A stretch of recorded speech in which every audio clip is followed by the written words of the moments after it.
we've seen in the last year the crypto market be all over the place and diving and up and down, and the geopolitical impacts on that are immense and material as well. Talk to me about what you see the future of crypto.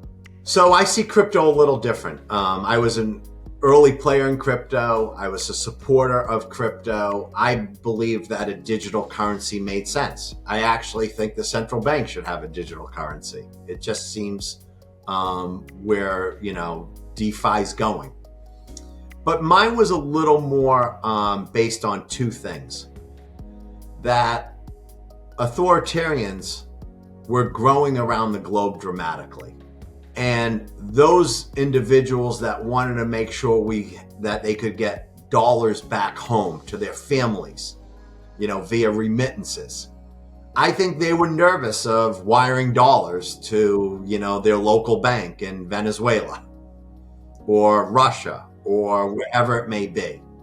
So I thought a digital currency made sense. And at that point, crypto and Bitcoin was the avenue.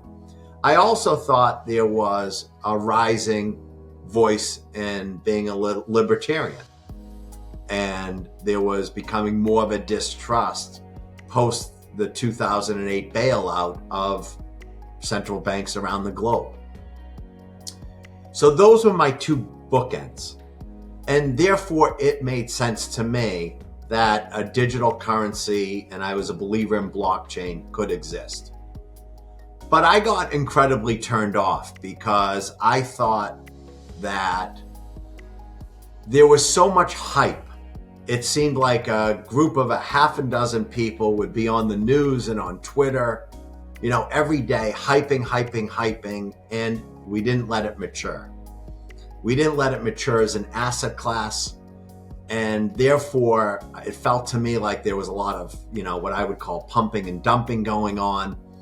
And the retail investor got taken advantage of, buy when, the large institutional investors were sell. So listen, I think blockchain's here for good. And I think certainly Bitcoin and Ethereum feel like, they're going to be here for the long term.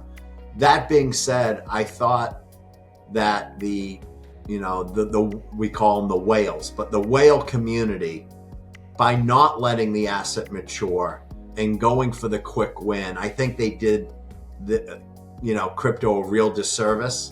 I think there's going to be a much tougher regulatory shift happening on it after SBF and after, some of the others that have gone under, and the Ponzi schemes and the nervousness of this being money laundered.